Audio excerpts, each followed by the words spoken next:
Hello, everyone, and welcome to episode number 88 of the Beacon Serenity podcast. I am, as always, one of your hosts, emallson, and I am joined by my co host, Anomoly. Hello. And this week, we are going to be talking a lot about the upcoming release of 915. We're going to be recapping that, talking about the Mage Tower, which came up for testing on PTR this week. But before we get into either of those things, this has been both of our first week of Reclear, right? Second for me, but Okay, yeah, second. yeah, second, kind of full clear for me, but yeah, just started. So no, it went about the same Oh as yeah, I last guess the week. second for me too. I forgot because we had half week last week. Yeah, but probably the first week you put like the full time into it. Yeah, So yeah, yeah, no, yeah, we went through it. Typical problems in Painsmith and Fate Scribe actually for us. Which like I don't know, it's weird. I don't like the Painsmith stuff is just us playing bad, I think, in yeah, general. Like a lot of people just dying to like the easy avoidable stuff and I think we just need to not mess around when we start that boss, I'll say. And then Fate Scribe is just like I don't know how we die on that boss anymore. It's like not even like missing it's like people dying to like to be fair, it's getting to that in the second phase. It's that one bad overlap of bombs and yeah. the The the beams. lines thing, the beams or Yeah, whatever, that just like, I don't know, people lose their heads and like run bombs where the boss is going and just nuke the blow people raid. up or like yeah, or Yeah, just like die to the beam themselves. We just don't have enough reses because we do the burn strat in phase three, so we technically need everybody alive. Going but yeah, then but eventually got Fate Scribe down and ended up getting KT down fairly early and had about an hour on Sylvanas. And actually to be fair, had two deep phase three wipes, with one onto the final platform, wiping at like 40, was it probably like 47, 46.5%. okay, yeah. So close to a So rekill. close. Yeah, like super close, but just ran out of time. So yeah, no, I mean it's going better. I think Painsmith was probably like 30 minutes earlier kill this week.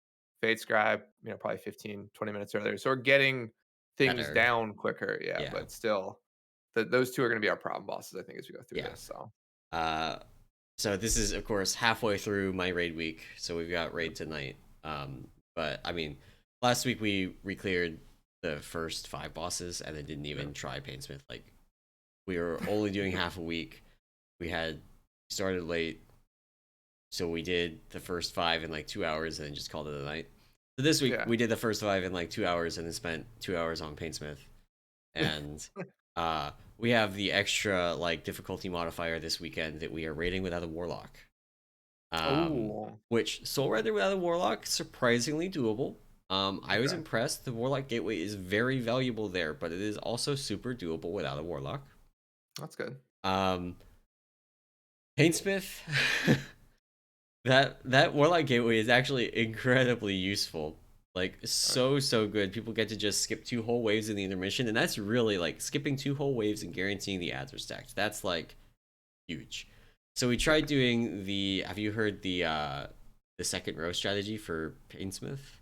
yeah, it's one that we do. Yeah, Okay, yeah. So okay, that I was trying to remember if I got it from you or if we talked about it. Yeah. yeah. So we tried it. We're going to be making some changes, making somebody play an alt warlock tonight, or previous main warlock, but complicated. Yeah. Uh, and going back to our original strat because what we found is that the second row strategy is very reliable if if everybody moves, like learns the timing for the movement, for like Yes. Oh when to yeah. start moving. If you're even a second late, then you're probably just dead, because you're Exactly. not going to be able to get through the gap. So it is Yeah. critical to get that movement in. So we are somebody was supposed to post an announcement. I don't know if it's been. We are going back to the other strategy for it. We tried that just because it you don't need a warlock. Yeah, you can just run back and forth. You Yeah. just run back and forth. The ads always end up stacked because the whole rate is stacked the whole time. So we tried that because of that, but we're gonna bully somebody into playing warlock. So we are going to Old be strat. We're gonna be doing the old strat and just Warlock Gate.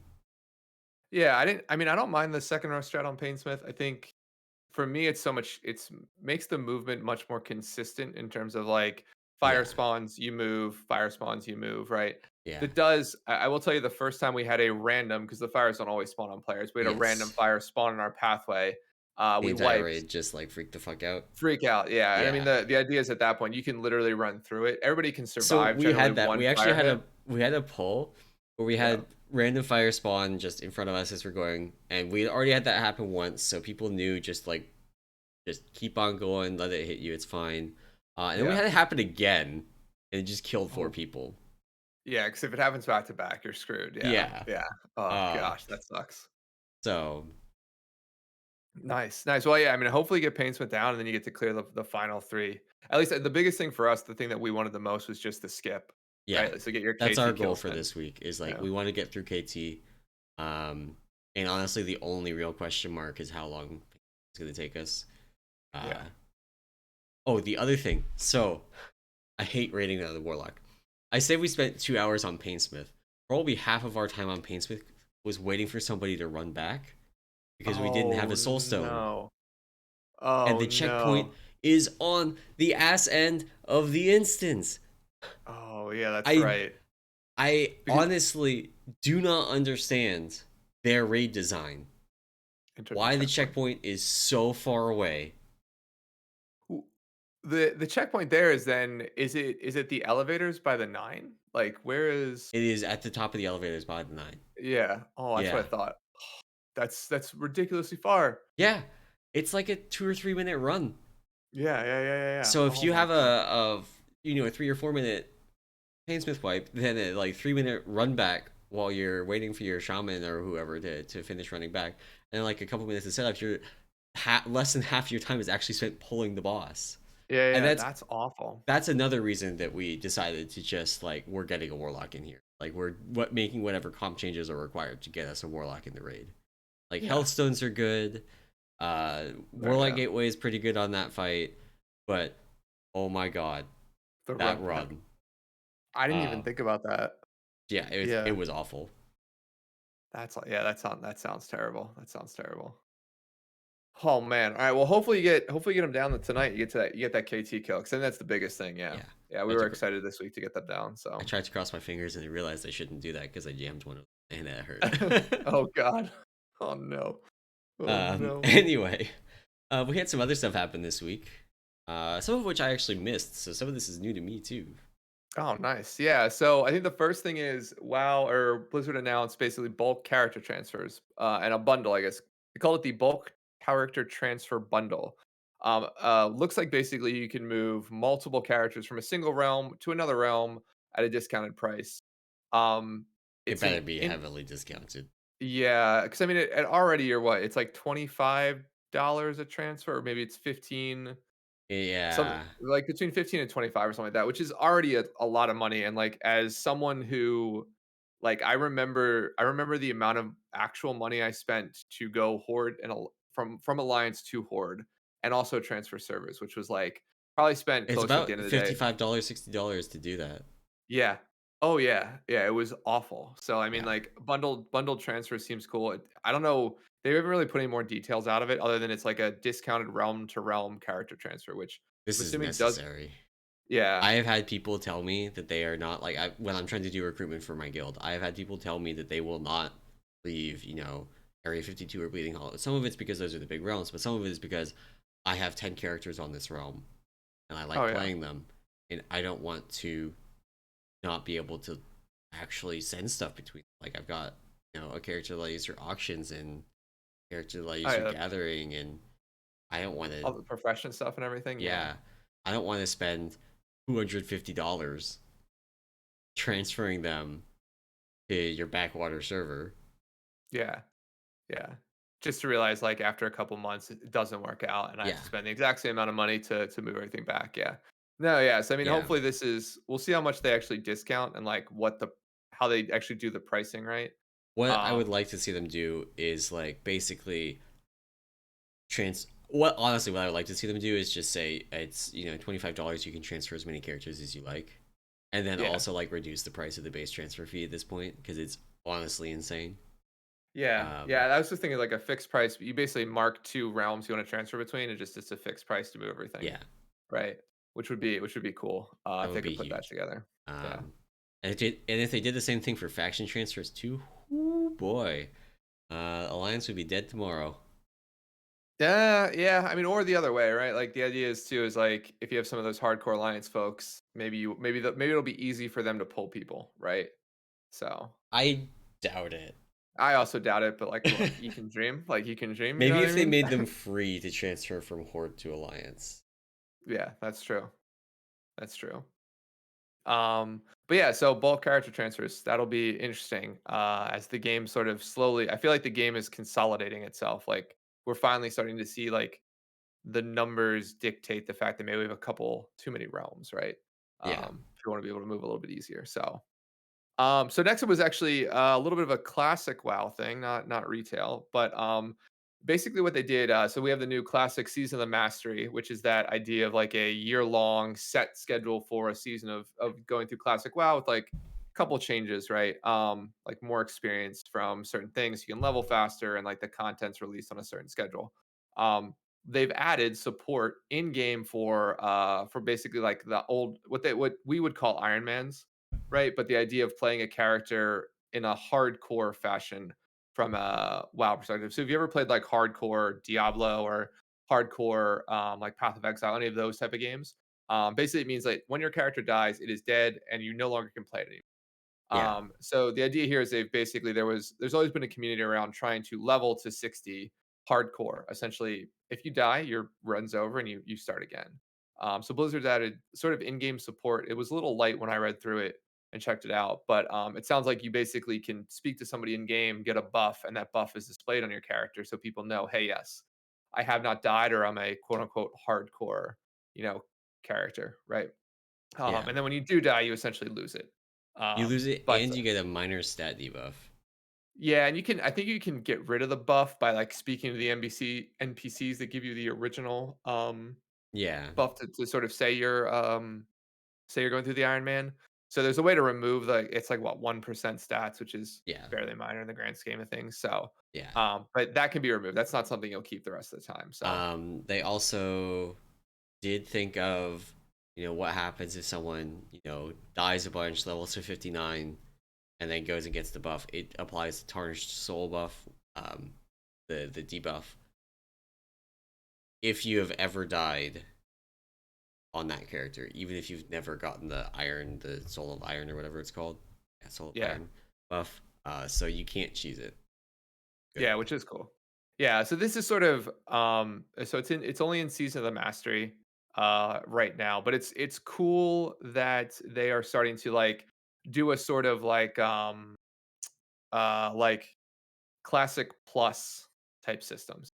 Yeah, Right, where it's not like it's still classic WoW, but there's like these little things that people used to do, and they're starting to like I'm not gonna say legitimize them, that's probably the wrong word, but they're sort of add starting to support. like yeah, like add support. That's right. Add support for them in the game. So this Which is cool if you're into or sorry. I think this is really cool. I've actually done some of the Iron Man kind of characters. That's actually Mhm. my main now. Is named Eisenpelt's Iron Fur, Nope. because it originally was one. Oh, nice. Um, and I mean, I was playing on a PvP realm and died at like level 30 or 40 or something, and Yeah. just kept leveling it. But I did keep doing. There was a list of conditions for doing it on retail that was like no spec. Oh, okay. Originally, back in Cataclysm, it was no Mhm. spec, no talents. You used like gray gear kind of stuff. Um, Gotcha. and nowadays, you can't actually. I mean, you technically. I think you have. I think your character starts with a spec now. They do, yeah.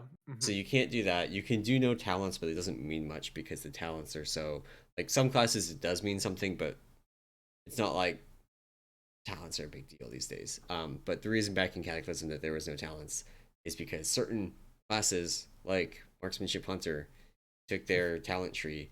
You got this ability. They would one shot basically anything you looked at funny. Uh, Good times. Yeah, yeah. That's awesome. That's awesome. So yeah, so this is cool, like added support for stuff like this, and I'd like to see more of this in like Season of the Mastery turn like maybe not because I feel like a lot of private servers sort of turned WoW into sort of similar to like a Diablo style or those action RPG style games where you have like a season, you have a set amount of time where you do something, and once you've gotten to the end, you're sort of like, okay, I'm ready to reset and go next, right? Essentially. Yeah, So adding the support sort of to the server seems cool. We'll see how it lays out. Um, and they did make one other sort of adjustment to Season of the Mastery, which was they've made some adjustments around mage boosting, mage power leveling, basically. So a bunch of instances now, the mobs in them basically after you fight them for 30 seconds gain immunity to snares, meaning you can no longer slow them. And then after an additional 30 more seconds, they'll gain immunity to roots. So you can still hard CC them with like a stun or a sheep or anything like that. But they will start to, be immune to snares. You can't essentially the way that this worked from a power leveling perspective is you get a frost mage to just blizzard constantly over and over thing, or like cone of cold, basically keep mobs extremely slow while you just sit there and soak up the XP. So they basically made a bunch of adjustments to the dungeons that was most prevalent in, which was Stratholme and Maraudon, to basically stop this practice from happening. So yeah.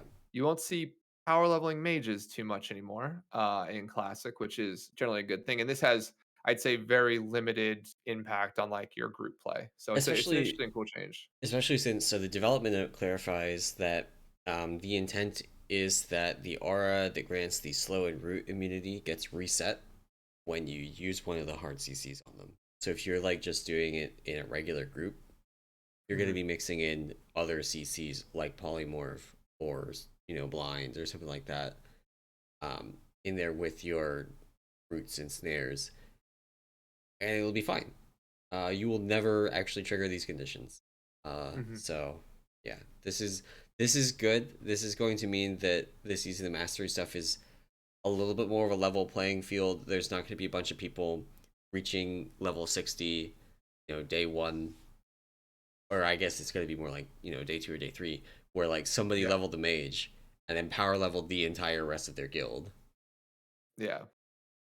Yeah. It seems like yeah, it'll be a little bit. They'll remove sort of this aspect of it. You kind of have to play through the game now. I'm assuming there's probably others, strats already set up to like get Yeah, around this, right? But I think at least the easier ones will be blocked off, so which will be cool. yeah. Um, but yeah, it looks like I mean, it sounds like they're putting some work into this season of the mastery thing, which will be fun for once they release it. We get a chance to play it. So Yeah, I don't know if I don't think we want to touch spend too much time on this, but this is a fun note here. Adjustments made to enemies in Onyxia's Lair and Molten Core. All creatures have had their health increased. yeah. Which is nice considering the other point of that too is that they've basically brought back a lot of early versions of those fights, basically moving or adding back in abilities that were there initially. Because there was a ton of tune. I think what they said is they used like the only version of the game they had was the final 1.12 patch, Yeah, which would have contained a bunch of nerfs to like just over the year. I guess well, yeah. how long I was mean, it was like a like year or as two? as a comparison, like there's a bunch of stuff this tier on Sylvanas, for example, or on Painsmith, that's been Yeah. straight up like removed. Yeah. Stuff like Painsmith, the unpassable spike wall, gone Yeah. now. Yeah, exactly. Yeah, so I mean it again sort of trying to bring I guess more difficulty. So this isn't going to be it sounds like their goals here right is to basically try and make a more difficult version of classic WoW, right? Particularly focused on the rating scene, which I think is what most people who play classic focus on, right? When they play. So no, it'll be cool. It'll be fun to see. All right, one final piece before we get into the sort of the main topic today. Is we finally released our Overwatch, I guess, so not WoW related, but still around Blizzard games. The Overwatch team released the new name of Jesse McCree, which is going to be Cole Cassidy. So basically, this was sort of Jesse McCree was sort of one of the Blizzard people sort of named and sort of around some of the like harassment and that type of stuff that has been sort of made public over the past couple of months with Blizzard. And with Blizzard sort of making a public statement to remove anything that has been named after an individual, um, that has and move towards just names that don't represent actual people. Um, Cole Cassidy is the new sort of hero, new name for McCree. So Yeah. Um, very much a Western. I feel like old Cole Cassidy. I've honestly watched like a single Western in my entire life, so I'm not really the right person to rate cowboy names. Where does this fall on like the cowboy name spectrum? I mean, probably pretty well. I'd Like the say. last I name is mean, recognizable as like what Butch Cassidy and stuff like that. yeah. So that's very much got, yeah, like the Butch Cassidy sort of invoking that a little bit, and then yeah, you've got Cole Cassidy, a little alliteration in there. Cole, a very, I feel like Cole is much more a Southern U.S. name, which is where a lot of Oh the yeah, cowboy stories come from. So yeah, not many of my friends growing up in the Northeast were named Cole. I'll I say know so. a few Coles. Yeah. So I mean, yeah, I think it hits. I don't know what they I mean, the Cassidy, I didn't actually think of the Butch Cassidy thing. Yeah. I mean, and then it hits really well. So yeah, I'd say, I'd give it probably 8-ish out of 10, seven and a Okay, half out of 10 in terms of cowboy names. It's solid. okay. It's solid. But yeah, no, we got a new name for old McCree, which will be interesting to see how well. The funny thing is, it'll be interesting to see how well they do from like a player in game and like announcement perspective, because like the interesting thing that when you've ever renamed characters is like the other game that I know a lot about where they've done this is Dota 2 and Dota. Hmm. So a lot of the characters in the original Dota were based on Warcraft 3 heroes. So they retained their Warcraft Warcraft 3 three hero names. name, Yeah, right? And then when Blizzard and Valve had the little lawsuit spat a couple of years ago, basically Valve had to basically remove any name, like any sort of traditional name that would or proper name that was a part of the War 3 franchise, but people still to this day like will represent certain characters. Like one character was a wisp, was like the if you've ever played War 3, it's like the wisp in the trees, like that was their character model. People still call it wisp today. yeah. Its actual name is Io in Valve terms, but like people still refer to it as wisp. You also have like Skeleton King, which was like, actual Skeleton King. So it'll be interesting to see how well this name hits. But Cole Cassidy, I mean McCree Cassidy, I feel like the probably just call community him is gonna be a Cole. little bit more open to this rename, Yeah, than yeah, they yeah. might be to like. No, nobody's happy when a lawsuit, uh, like an IP trademark lawsuit, forces them to change character names. Yeah. That's just kind of a nobody wants to deal with that. This is a little bit different situation, so I feel like people are maybe gonna be a little bit more open to it. Oh yeah, for sure. Yeah. I think it'll hit. I think it'll probably catch on fairly quickly. So um but yeah, no, we've got a new rename, a new McCree. So it's Cole Cassidy. So it'll be fun. It'll be, I don't know. Literally have not played Overwatch in about a year. So uh We have some people that still play it somewhat regularly in guild. Um, gotcha. it's still a good hero shooter. Still Yeah. still pretty good. Yeah, it's not bad, not bad. Um I think that wraps up the stuff from yeah, the week, except for the 915 stuff, which want to like rapid fire all the different yeah. 915 stuff.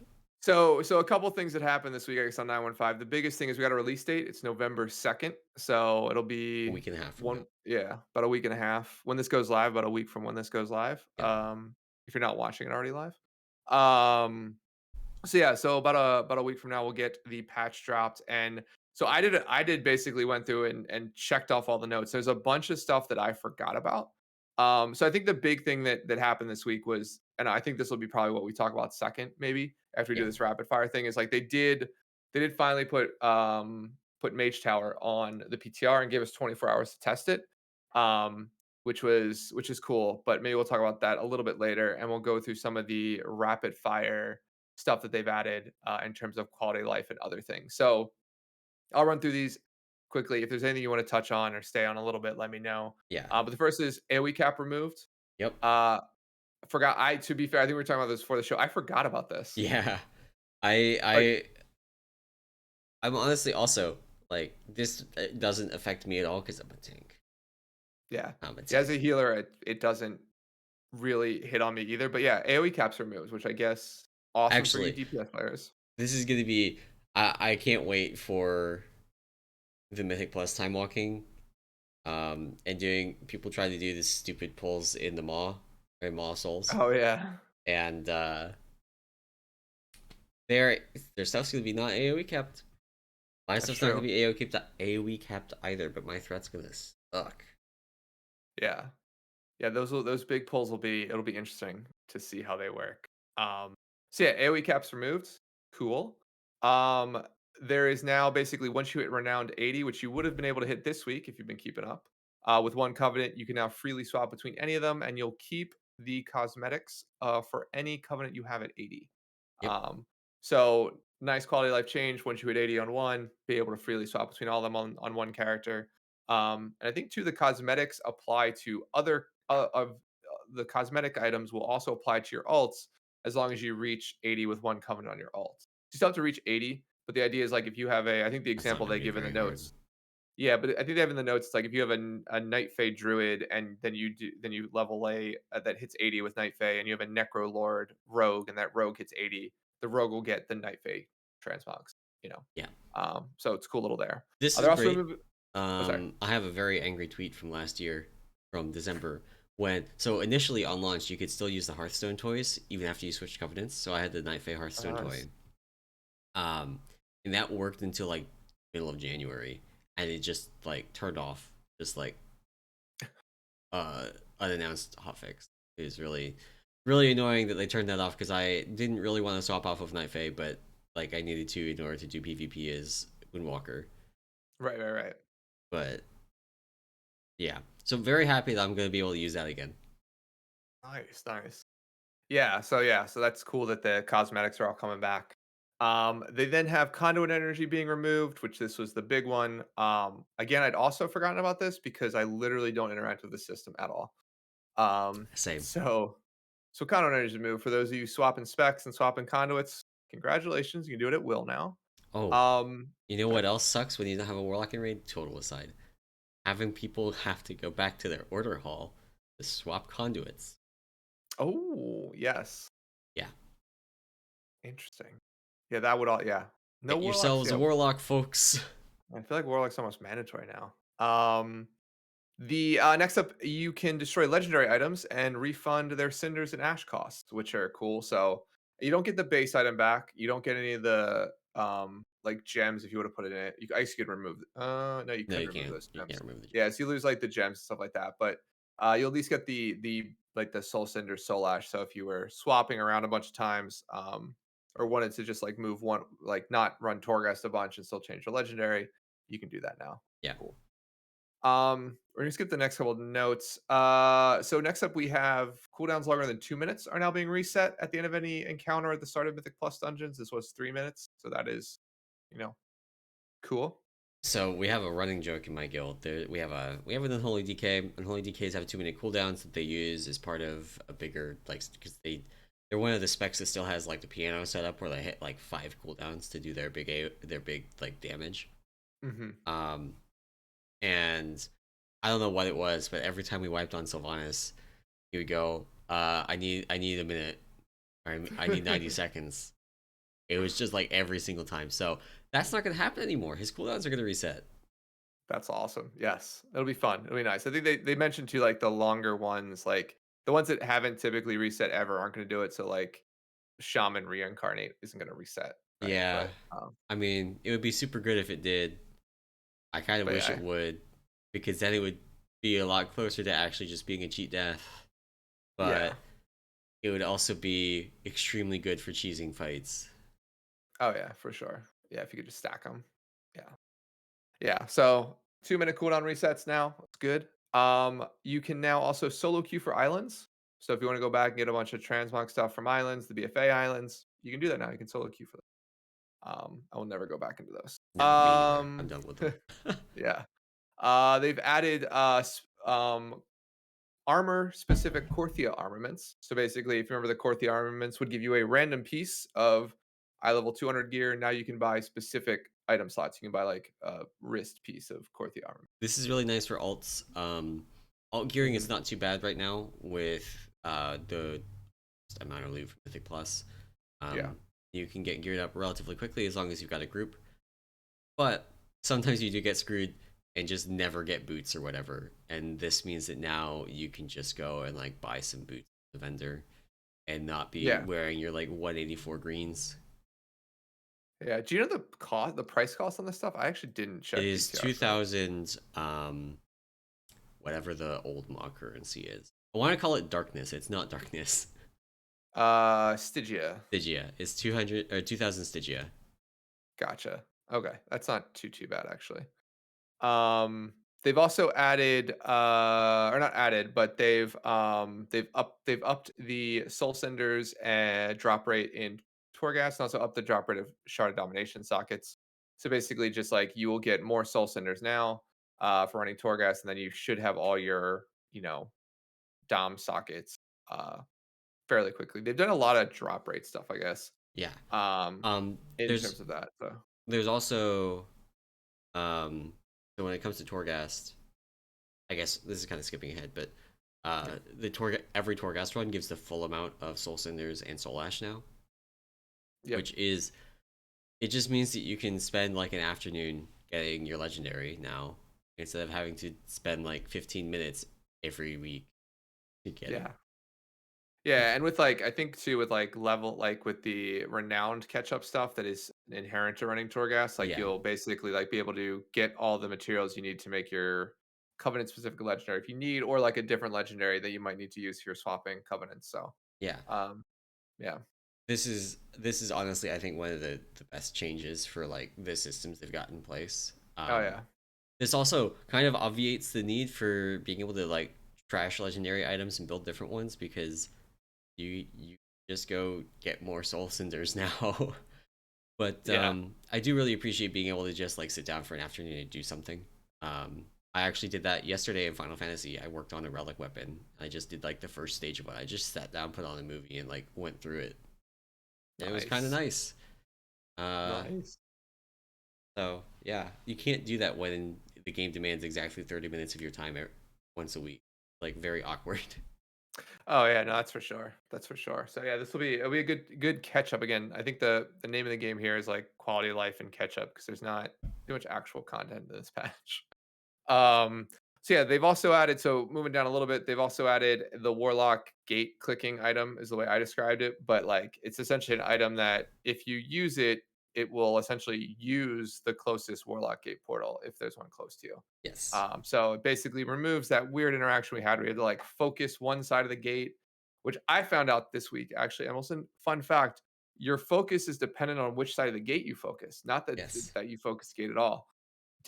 Did not realize that You until this focused week. the wrong side of the gate on Paintsmith. Yeah. No, it was on. I think it was the chains for Soul Render Oh, actually. Uh, yeah. so Yep. It's yeah, usually not a so problem. We had a couple people run into that actually on Sylvanas because the actual like clickable hitbox of the gateway is fairly large. yeah. Um, which in theory means you can click it even when people are standing on it. In practice, you never actually can, which is why we do the mouse over thing. But the way it was specifically working on Sylvanas is we had some ranged that just didn't come all the way back in, and they would try Yeah. and focus the new Warlock gateway, and because of how large the hitbox was, their mouse over would be the wrong end of the gateway, and then Oh they couldn't no. click it, and they would die. Yeah. Yeah, it happened to me for, like, the first time, and I realized why it was happening. I'm almost positive somebody else in my raid probably done it at some point on progression this Yeah, time, but I yeah, just wasn't paying attention, but yeah. This will be cool. It'll be fun to, like, not free up a keybind, but not have to, like, focus and then make sure I do this, so I always forget yes. to focus the Warlock Gate, so It's gonna be so nice. for me, it's like on Painsmith as we hit that last gap, and then me remembering I didn't focus the Warlock Gates, me like frantically trying to get over there to focus it with my mouse over macro, and then Yeah, like making sure I can click it right. Yeah. Um, so yeah. So moving, I guess speaking of a couple other catch up things, so we talked a little about the Torghast catch ups, but they've also added catch-ups to just in general like alts, right? So you now can send anima and a bunch of other currency to alts, which is good. There is an instant 40 renowned item available, which allows you to essentially once you hit 80 on one character, you can buy an account bound item that gives you 40 renowned on any character you send it to, yeah. which is super cool. I'm trying to think if there's anything else in the uh this piece. I don't, I mean, I don't the know. Courtier progression stuff kind of ties into Oh it, yeah. because it's just another way of it's kind of catch up. It's kind of like a lot of it applies to people doing it the first time as well, which Yeah. is great because there's a lot of people that never went past tier 4. Like a shocking number of people just gave up on. I did not, Emmelson. I finally hit tier 6 a couple weeks ago. Congratulations. It was feel bad. Feel bad about doing it early. I mean, With a lot of yeah, I mean, I got it done. No, I actually don't feel bad, but, I still don't know if I'm gonna bother with it, honestly. But yeah. I might now. I might hop in, do the weekly, and like just get the rest of my sockets and max out my conduits for next patch. Because I don't really want to continue doing like one Torghast a week for the um Deathbound Shard Yeah. forever. Like, and then It's end so up much like 2 conduits short of everything in 252 for 9.2. yeah, it's so I will tell you the Korthia progression for that for conduits is so much easier than Torghast. Like, you end up once you hit rank 6, you end up I think I did the math, you end up with, like, averaging, like, a conduit and a half at 252 each week, Yeah, just based on, like, the relics you get, and even if you did and that's with me, like, after I hit tier 6, what I stopped doing was any daily that didn't give me relic knowledge, I basically stopped doing. So I did just the dailies that did relic knowledge, and I did the chest.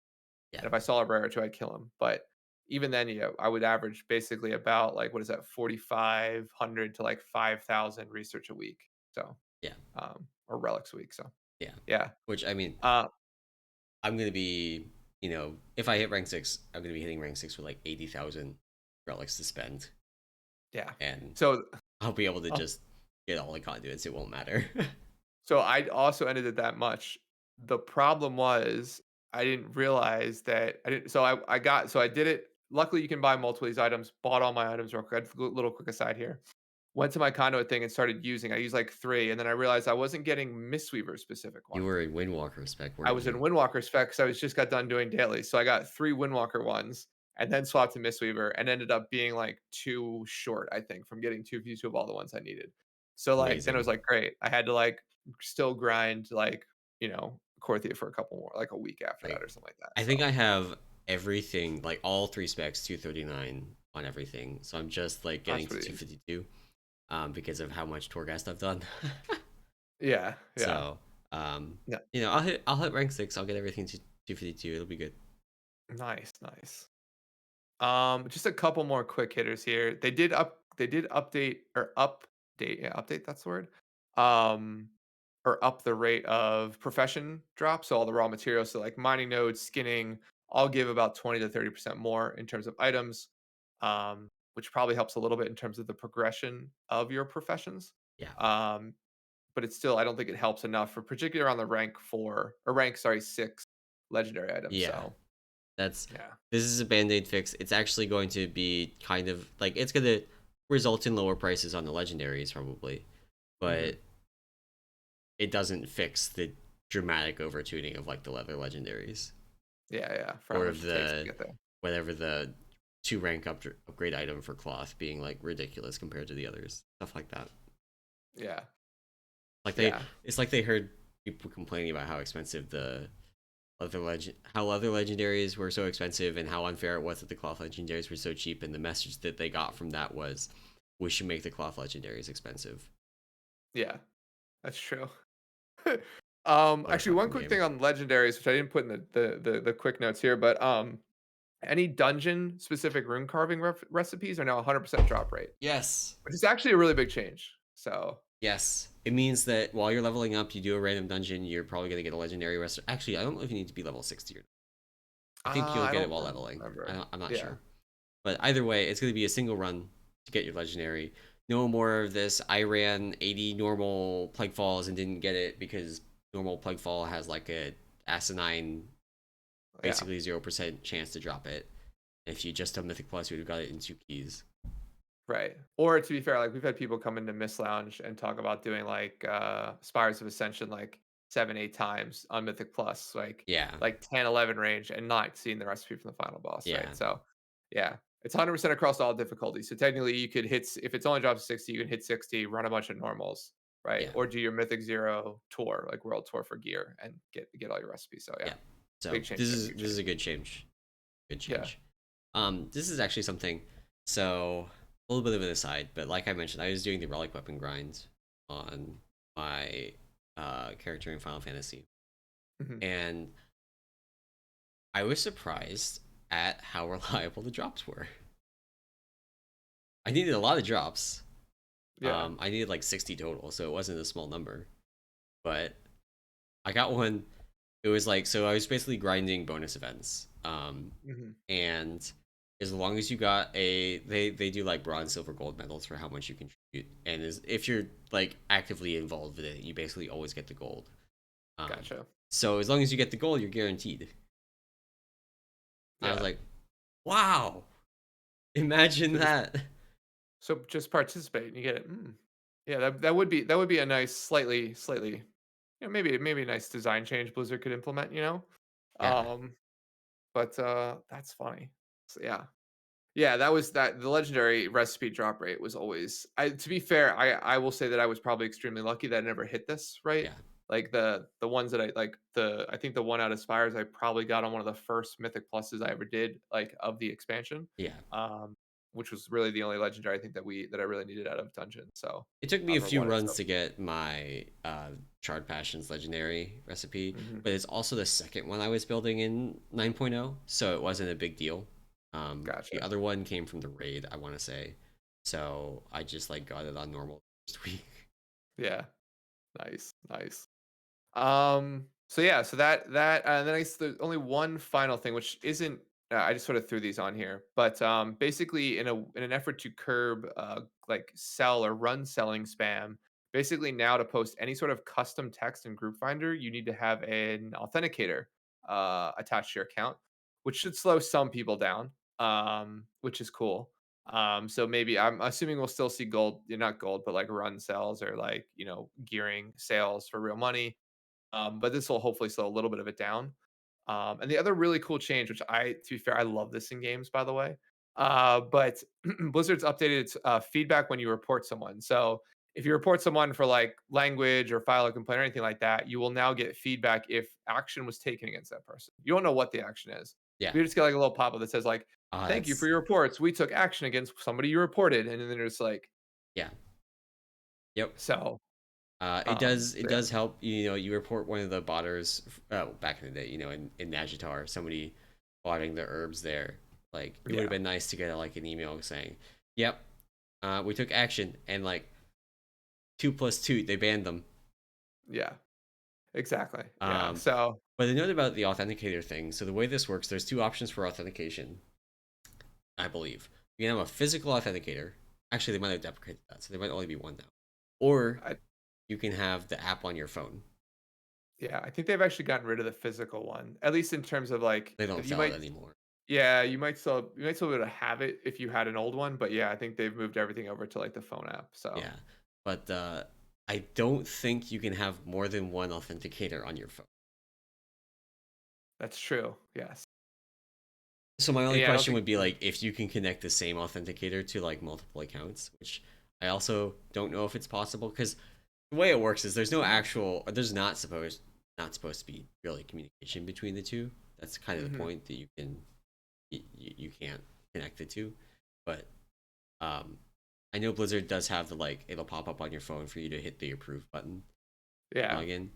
So I don't know. It might actually prevent you. Like this might basically be saying one phone per account, which is a pretty effective way of rate limiting like how many spam accounts you can have. Oh yeah. Yeah.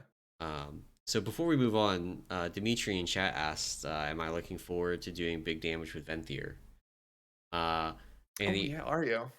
the answer is no. I'm not. I'm not going to be playing Venthyr. I am going to be playing a little bit of Necrolord, playing a little bit of Night Fae. I will, of course, try out Venthyr. Maybe it's one of those things where it actually works better in practice than in theory. I'm highly doubtful. I am highly doubtful. Um, so Brewmaster is one of the specs that actually does have a pretty good legendary. Like Charred Passions is a 10% damage increase, just by itself, just the legendary. So giving that up in order to play Venthyr with the Venthyr legendary is like a big ask. And if you're not playing the Venthyr legendary, you're Fallen Order is significantly worse. So I am gonna try it, uh, but I do not have high hopes for it. But I am looking forward to being able to try some Necrolord Brewmaster without having to just dedicate weeks to switching back to Valkyrian after it. Yeah. Yeah, and I think I mean, I'll tell you that Venthyr, at least from a Mistweaver perspective, the damage buffs that they've given it are, like, minor at best. Um, so also, I think I was reading today, I think the clones still suffer from the Renewing Mist bug, which, resets their, auto attacks. So, yeah. Fun, fun, fun. I think they said they fixed that a while ago. I just don't think it ever I don't think they got every edge They case, probably so, re-broke it.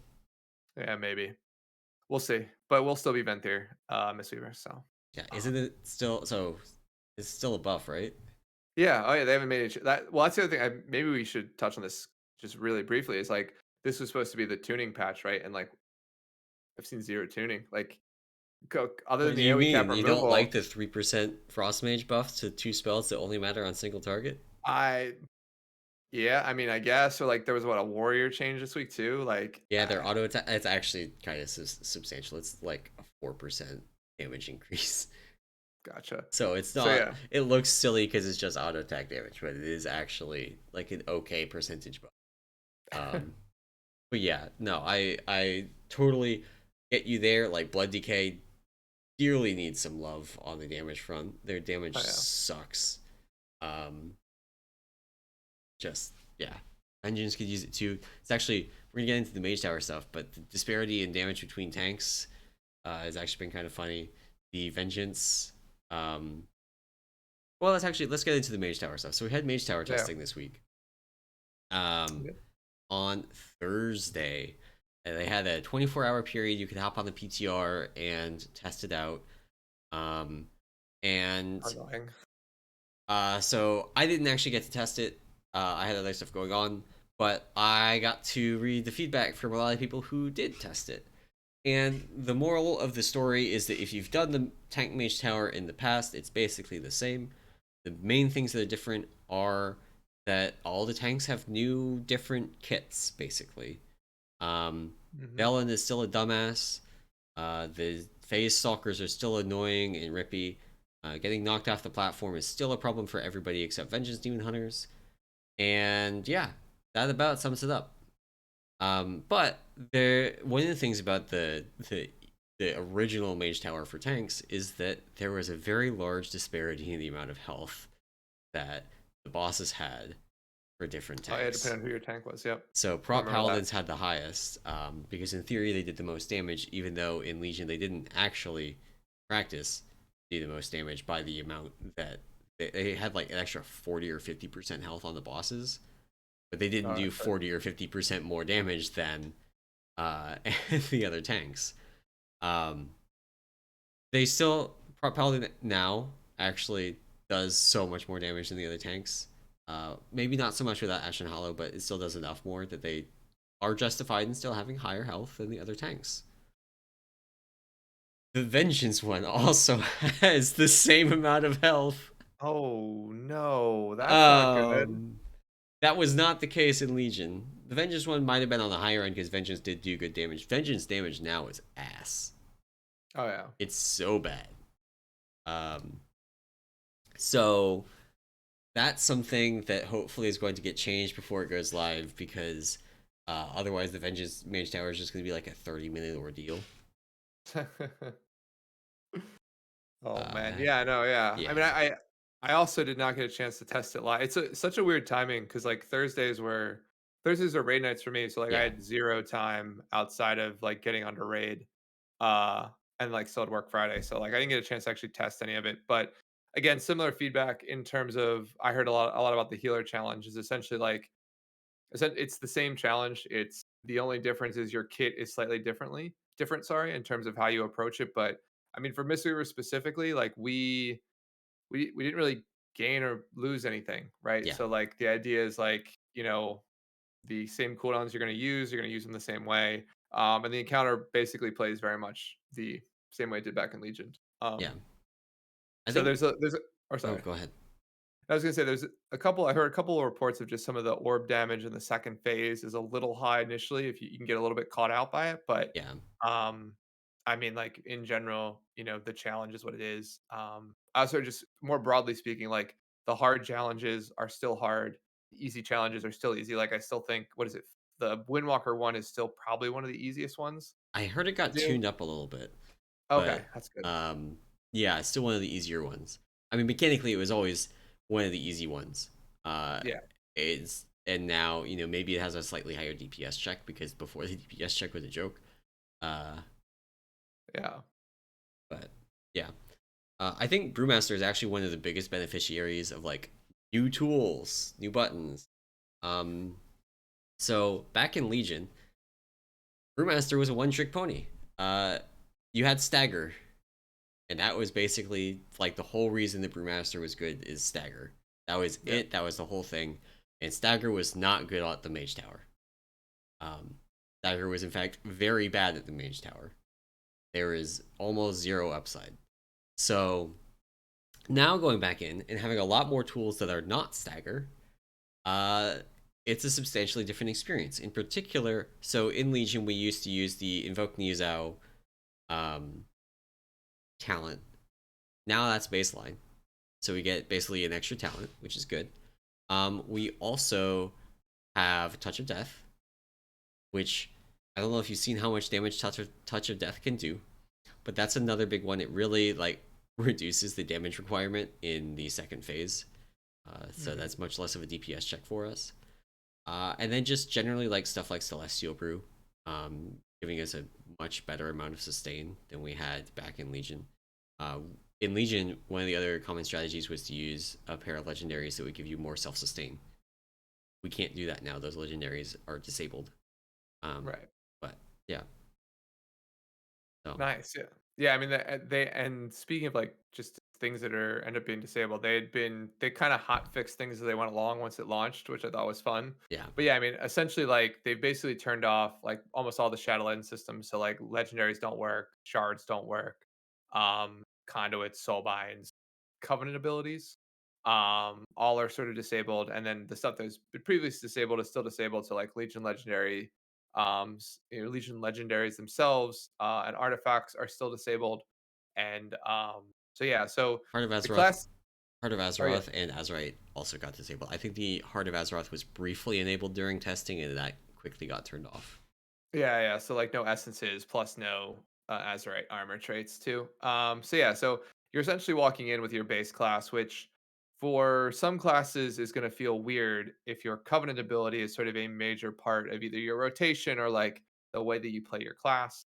So it'll be interesting to see some additional feedback as more and more of this opens up um around, like, yeah, how people feel like the tower is. I Yeah, think the biggest thing that this is gonna be the biggest thing from a feedback perspective that I think people are just gonna get wrong is a lot of people are gonna be like, "This is too easy," or like, "I remember doing this back in the day, and it took me 90 pulls, and I finally got it done after, like, 2 weeks of grinding." And, I think in that regard, like, they're not changing the challenges, so, like, if you've done it once, you realize like, you might not yeah, remember specifically how exactly. you did it, but there's a familiarity, there's, like, a muscle memory around, like, "Okay, I know how to, Like like, do these parts." I spent 100 something pulls the first time doing the Brewmaster Mage Tower, and then I went Mhm. and every other tank I did it on took me like 10. Yeah. Yeah, so, I mean, that's the other thing. I know, yeah, I guess, yeah, with, So birth, Venthyr in chat, basically, yeah, mentioning that sockets are not disabled, so you can still farm, like, old Legion, socket gear. I think it's, like, what, item level 97 gear, I wanna say. yeah, and I think meta it gems blocks. also apparently work. So Yeah, from on all the way Legion. back at Burning Crusade. Yeah. So So, I I'm not guess. I'm not going to because I mean we'll see how the tuning ends up. Maybe I will if the tuning ends up being pretty high, but um I doubt it's going to be necessary. Yeah. It very much like because of the eye level scaling on it, I very much doubt that that's going to be necessary. Yeah. I think it'll definitely make some of them probably just easier, particularly if it's like there is a reward that I want personally, which is like if you do all 7 challenges, you get a really cool looking mount.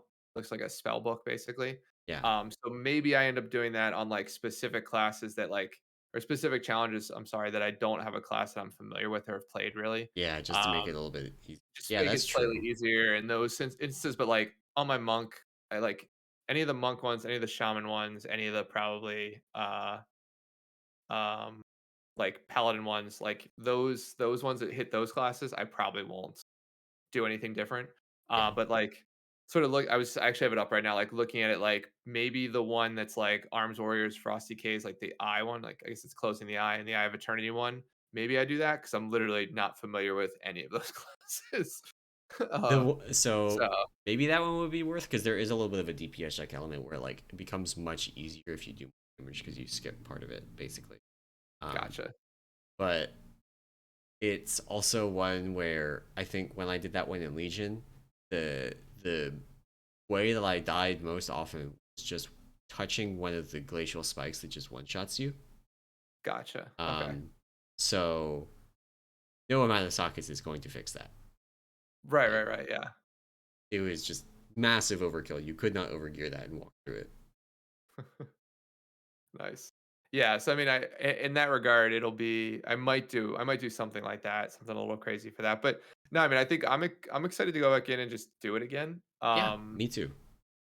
I heard another interesting comment. This is probably on Twitter. I will not be able to remember to source the person that said it, but somebody was like, "What if Blizz?" So looking through, like essentially your class, like all of the add-on systems that have been added over the past couple years are disabled while you're in Mage Tower, right? So what if Blizzard's using Mage Tower to basically collect feedback on how to better round out the classes for the next expansion? Meaning like this will be like their litmus test or the way that they collect feedback and data on like how certain classes play without all these random add-on systems Yeah. added to them.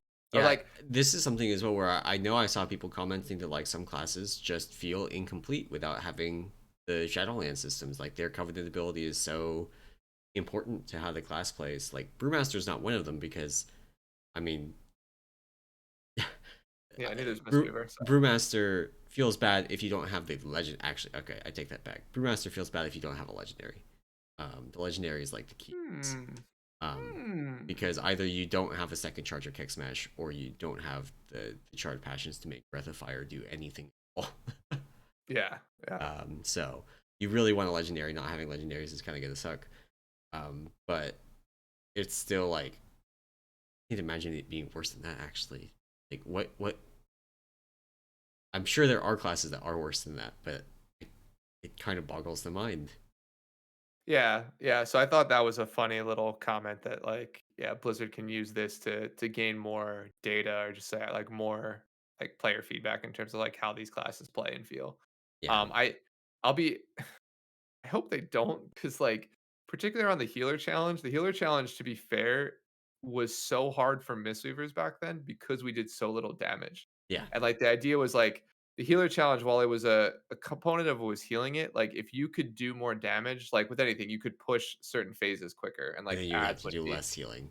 yeah, yeah, less healing and like the biggest problem was there was in the opening phase one, which is the hardest phase of the entire thing, you get like groups of mobs. I don't know if you ever did it. I did, You yeah, get like groups of mobs coming you, and it's the mobs that fixate. So yes, you had to do like enough damage to one of them before they would fixate. And you basically had to kite out the yeah. fixating And one. if you ended up having multiple of them fixating you at once, it was basically a wipe because you Yeah, couldn't kill them. You had to get in melee to hit something. yeah, yeah. Yeah, You couldn't get close enough, or be fixated on you while a second one was fixated on a part of your party, and that part yeah, of your party person would end up dying 'cause you couldn't heal them because 'cause you're running. yeah. So, yeah, I mean, it This Weaver's damage is better now. I know it's bad Mistweaver damage better, and I think we have enough tools where, like, we could probably push a couple buttons to, like, clean up that a little bit faster, so, Yeah, um, but yeah, I would hope they wouldn't do that because like, well, maybe that just means all the Halo damage gets buffed additionally, I don't know. yeah. Trying to think about how Blizzard would use I mean, those one of the things. things about the Legion Mage Tower is it really highlighted the difference between tanks in terms of self-sustain. Um, Oh, Something yeah. like Blood DK, you only needed to use the Velen Orbs for the disorient. That's all you used it for. You didn't need it for any other purpose. Something like Brewmaster, you were relying on those for the full heal. Like you'd Yeah. be going in trying to use them when you were, about to die. You would get a full heal out of it. You needed the sustain. Mhm. And that's, I think, going to happen again. I think on the whole, self sustain is down across tanks. Brewmaster is up, but that's only because Brewmaster is at basically zero in. I do remember that being an issue when I did it. That's for sure. Um, Um, so yeah, it's something where I do think they could learn some, but at least for tanks and healers, the Mage Tower challenges are so narrow that you're not going to be able to get a lot of like generalized, like here's how this plays in a raid or here's how this plays in the dungeon kind of input. For the right. DPS classes though, you could definitely use them to tell which ones have just rotations that feel bad, utility that doesn't really provide much value, that kind of thing. Yeah. Yeah, and I think the other thing too with the healer one is that it's not very representative of what you do for the majority of fights, Yeah. right? Like very rarely are you relied on for your DPS in terms of like specific, maybe in specific moments, but yeah, it Hey is man, slightly different. we had a shaman, arrest a shaman using Vesper Totem to clear arrow sets in Sylvanas. That Oh, shit does really? damage. He It was does. like number 3 damage on arrows or something like that. It's nuts. Yeah, I made our shaman swap back to Necrolord after he tried to do that. I was like, I literally just need you to heal. Like, I just Yeah, heal more. yeah. Uh, I mean, we were also, our entire raid was running blood sets, so we didn't need him to heal more. Yeah, no, I thought about that. Thought about maybe making some people swap. I will tell you, actually, speaking of shard sets, it's actually really annoying how long it takes to upgrade like your second set. I feel like, so I just now I need 100 more to get my frost set to all rank 5, and it'll be the second full set I have, and I've not even started on like 2 of the blood gems. It's It's another. funny you say that because if you've been full clearing heroic this whole time, you can have like 2 of them at least fully maxed out and like the third one Oh, mostly that's done. true. Yeah, I did Um, not raid heroic, So so I was doing sales for most of it. So I've got like um, I think I only have part of the frost set that I haven't done. gotcha. But All right, fair. I yeah, guess that's fair. I guess but I that's a fair do, point. that does matter from a catch up perspective because of how much the upgrades matter. Oh yeah. But it is like 4 raid clears basically to get.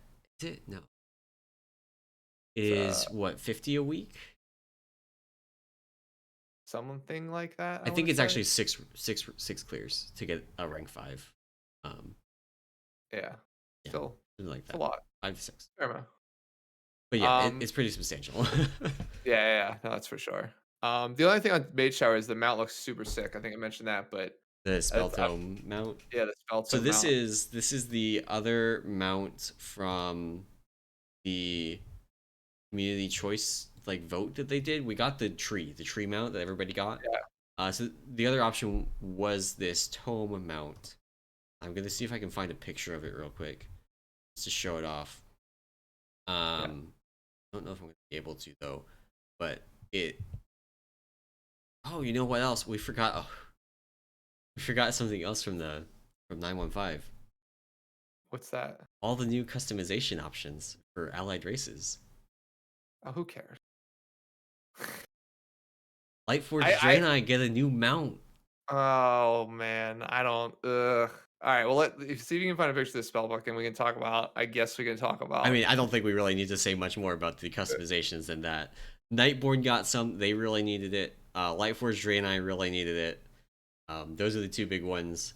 I Yeah, think they did much better if you look at like Volpera or Mechagnomes, Baby Gnomes. yeah. They did much better on release with those having a lot of customization options. The Hmm. Nightborn and Lightforged Draenei, they did not. Uh, so Mage Tower I mount. forgot about the mount. Yeah, they do get a new mount. Light Forge Train I do. That'll be cool, actually. Maybe I'll. No. Uh, I don't have a Light Forge Train. I I a little bit do. could be difficult. But no, I think I mean as you pull this up, if we can find it quick, the mount super cool looking. And Can't yeah, I find mean actual pictures of it. I can find concept art of it. there's Uh, in the official preview that's linked in the notes. There's a video of so it a little bit lower down the page. okay. Can you link that to me? Yeah. But before we talk about that, this is depressing. I googled Mage Tower mount, and like the number three link on Google is Mage Tower soaring spell tome boost for. I'm not gonna list the amount. It is over $100. Jesus. Yeah, why would you boost that, dude? Just kinda hang well, you know what? Let's not.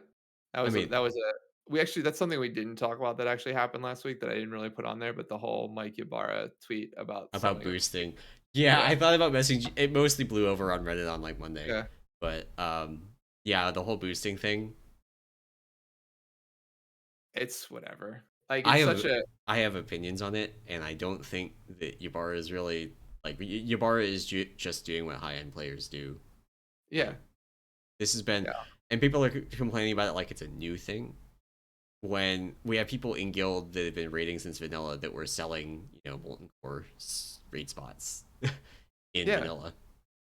No, I mean, I've literally been a part of doing that stuff. Like, I spent gold I made from doing molten core runs so that I wouldn't have to buy the warlock items to get my warlock mount. I just paid another warlock to open the instance for Oh me. man, So, like, the final I don't know if you did the warlock mount quest back in the day, I but the I final didn't do it, but I know that it's a huge long quest chain. At the end, there's an instanced version yeah, of to do, Dire Maw. yeah Yeah, but the problem is to summon the demon to kill him is, like, at the time it was probably, like, 6 or 700 gold worth of which doesn't sound like a lot today, but it was back then, yeah gold worth of items. So it was like, I just paid another warlock that already done it, like, half that amount. I paid him, like, 300 gold or something, to basically run the instance with me, summon the boss, and then I can still loot the item you need from the boss. So, yeah.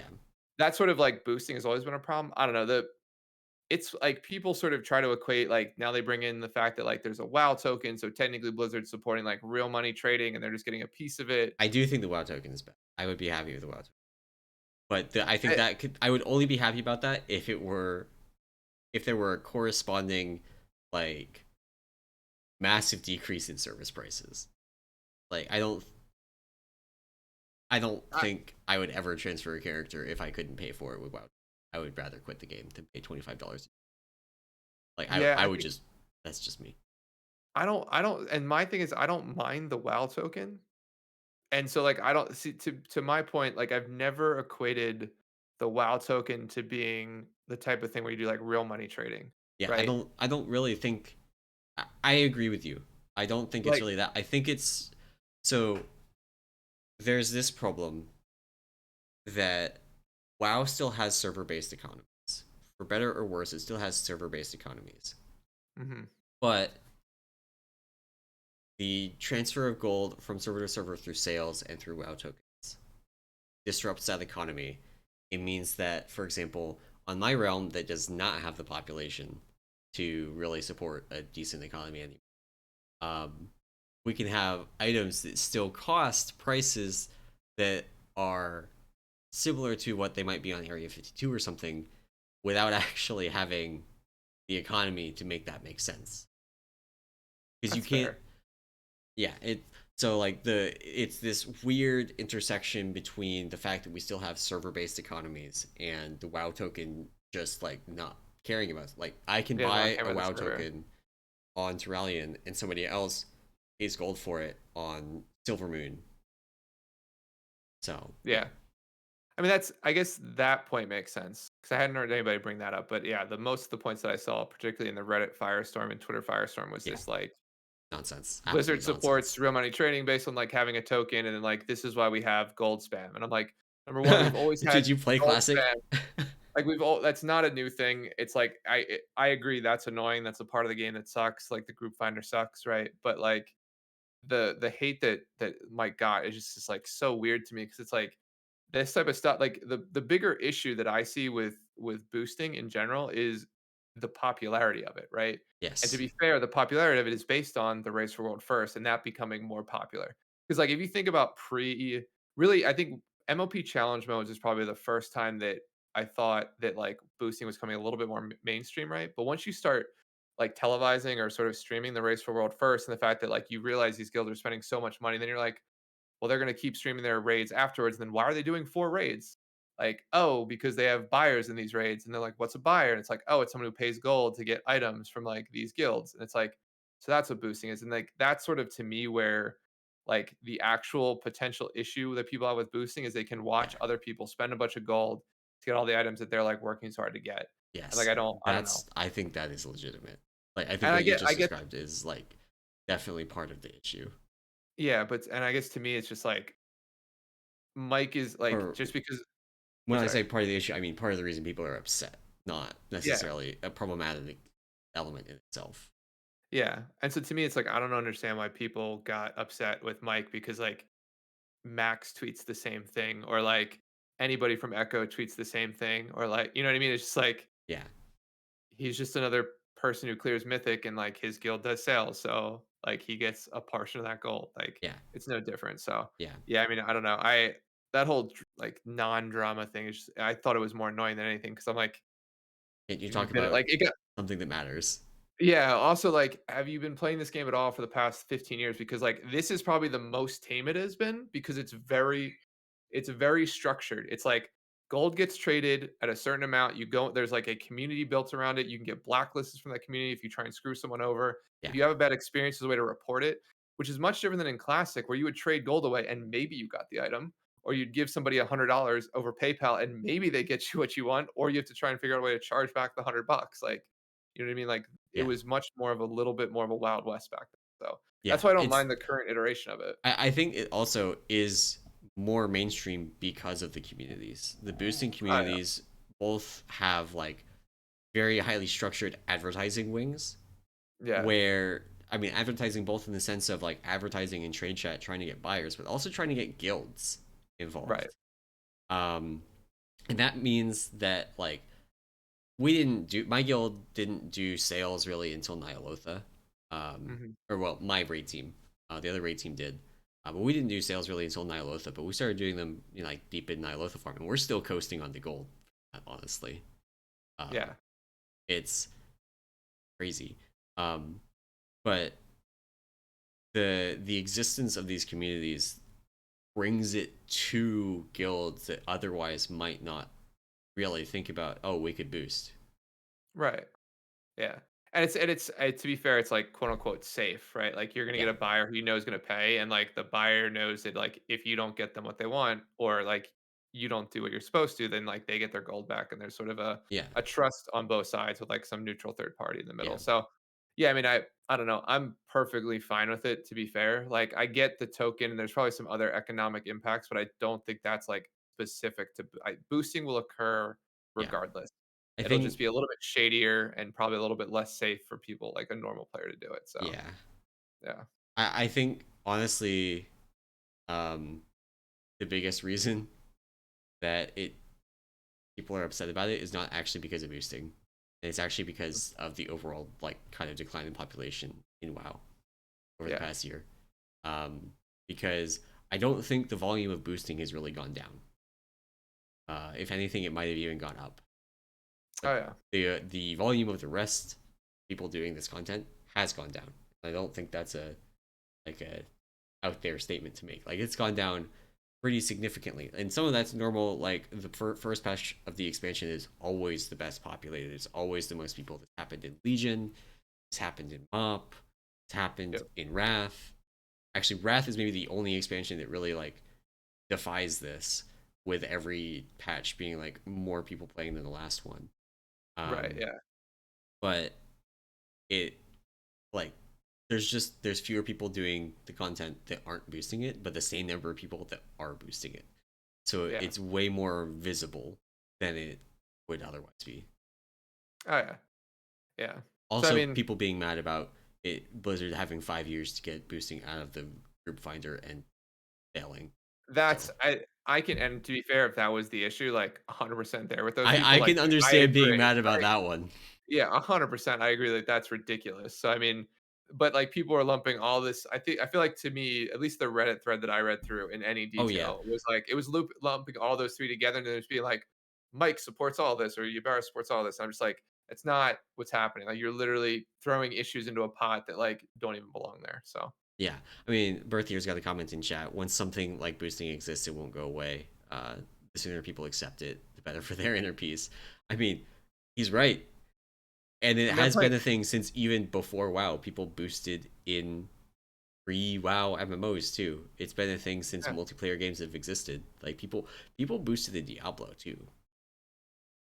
I Diablo 2.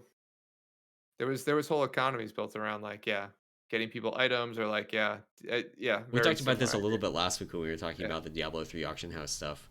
But Yeah, yeah, yeah. like this is not a new thing. It's not a unique to WoW thing. People boost currently in Final Fantasy, but I mean, I think there's two elements to like the problem.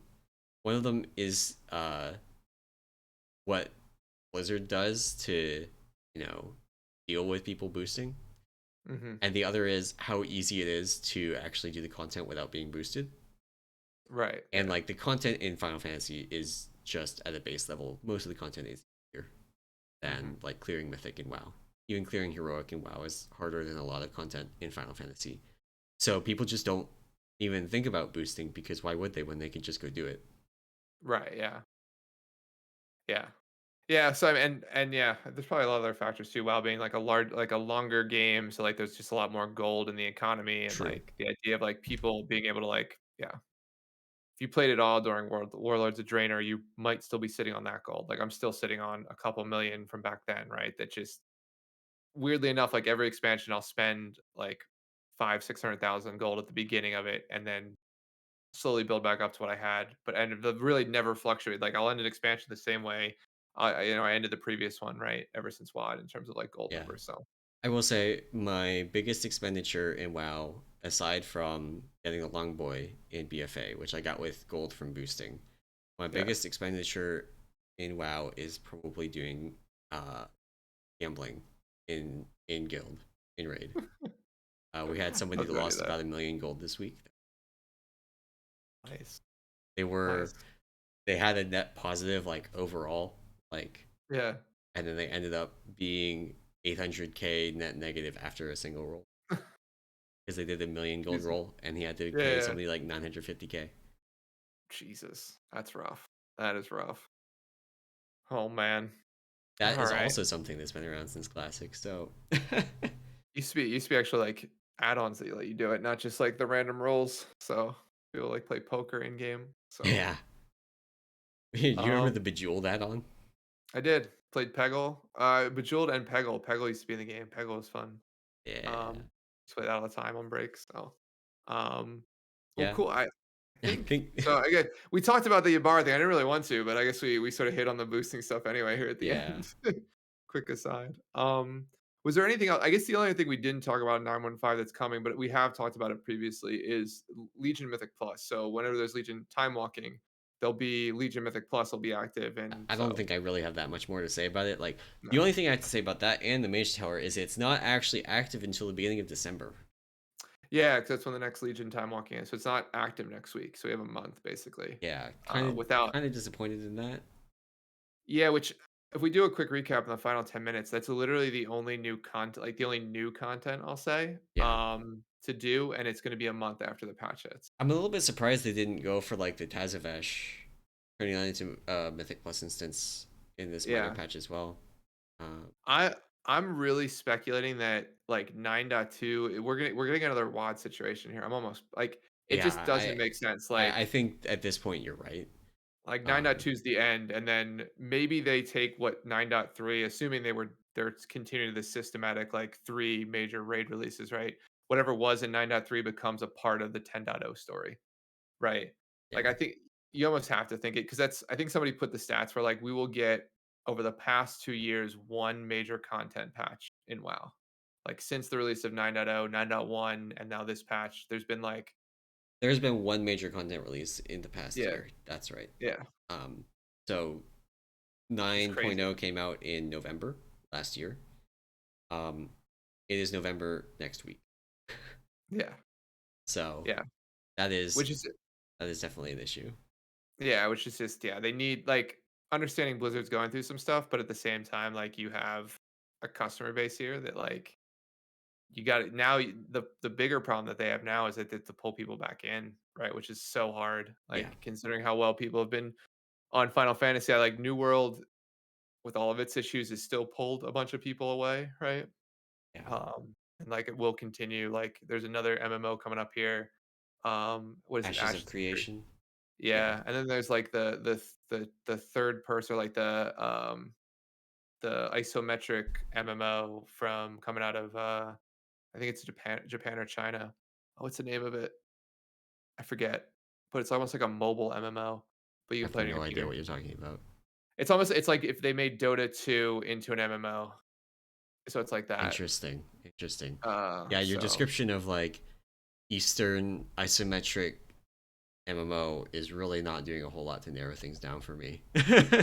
yeah, so I also don't remember the name of it, but however, that's also coming. I'm actually kind of excited about that one, Okay. because it's something like 25 or 30 person raid bosses. So they actually have Nice. like raids in it. So in any event, yeah, I mean, I really hope I'm right about this whole WAD situation where like 9.2 is the final one, and we get like we get a 9.2 announcement in BlizzCon coming up, right? About what that looks like, Oh, hopefully right. sooner. BlizzConline in like January, right? January, February, yeah, I forget when the actual date is. We get that right after the holidays, and then we get sort of a 10.0 over the summer, right? Or Yeah. even during that BlizzCon online, be like, hey, 9.2 plus quick preview of 10.0 because it's coming, right? Yeah. Or Um, the other thing I could see them doing, and this is honestly the way that I kind of hope it goes, is we get a 9.2 in January, February, or realistically like February, March. And we get a yeah, 9.2.5 with like a mini raid, some maybe a dungeon, and that's just like to tide us over so that we don't have the 400 days of HFC kind of thing going on.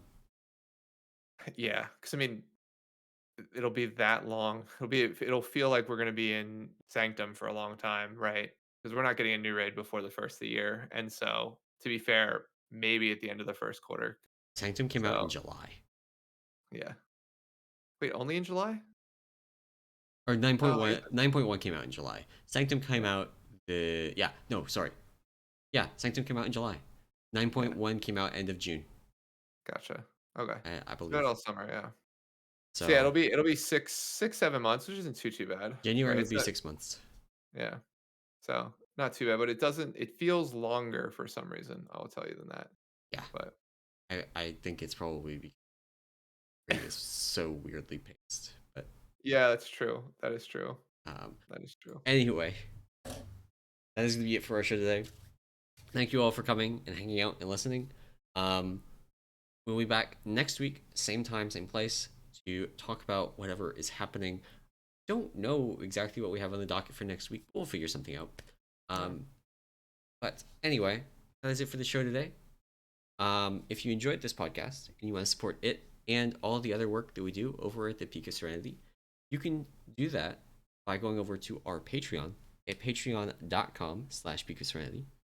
And of course, you are welcome to come and join our Discord, which is one of the best places in the world, I will say. Oh yeah. Brew Lounge, single handedly the best channel in the Discord. Come check it out. Even if you don't tank, it's a good place. Better than Miss Lounge by a fair margin. That's Uh, I'll agree to that. I'll agree to that later. I'm on board with that one. uh, yeah. But yeah, that's it for the show today. Thank you all for listening, and we will see you next week. Bye.